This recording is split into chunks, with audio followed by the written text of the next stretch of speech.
বয়স যদি শেষ হয়ে যায়, অটোমেটিক ভাবে তুমি শেষ হয়ে যাচ্ছ, তাহলে তুমি হয়ে গেলে কি মূলদ, অর্থাৎ তুমি চাইলেও আর বাড়তে পারছো না, কারণ তোমার বয়স শেষ। অর্থাৎ প্রাকৃতিক ভাবেই তোমাকে একদিন না একদিন থেমে যেতে হবে তোমার প্রিপারেশন থেকে, যদি তোমার বয়স শেষ হয়ে যায়। ভাই একভাবে থামাতে পারো, বিদম্বর ভাবে তুমি কথা থামিয়ে দিতে পারো। কি যে পাড়া প্রতিবেশী, বন্ধু বান্ধব, সে বলছে যে না, আরে অমুক ছেলের পড়াশোনা করে ও ফার্স্ট বয় ছিল, সরকারি চাকরি পায়নি, তুই পাবি, তুই পেতে পারিস 16 দিন।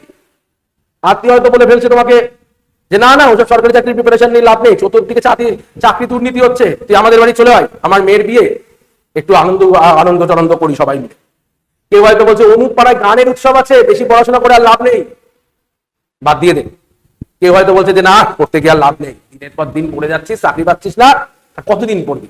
এই যে নেগেটিভ কথা, এই নেগেটিভ কথাগুলো শুনতে শুনতে শুনতে শুনতে শুনতে শুনতে তোমার নিজের এক সময় মনে হবে যে না, থেমেই বাদই দিই। সবাই বলছে বাদ দিয়ে দিতে, বাদ দিয়ে দিলাম। তাহলে এভাবেও আমি থেমে যেতে পারি, এভাবেও আমার চাকরির প্রিপারেশনটা শেষ হতে পারে। আমরা দুভাবে থামিয়ে দেওয়া যেতে পারে। এক হলো প্রাকৃতিক ভাবে তোমার বয়স শেষ হয়ে গেছে, থেমে গেছো। আর দ্বিতীয় নম্বর, এক্সটার্নাল ফোর্স অ্যাপ্লাই করে তোমাকে থামিয়ে দেওয়া হচ্ছে। এই এক্সটার্নাল ফোর্সটাকে ম্যাথমেটিক্যালি ভাবে কি বলছে, পৌনঃপুনিক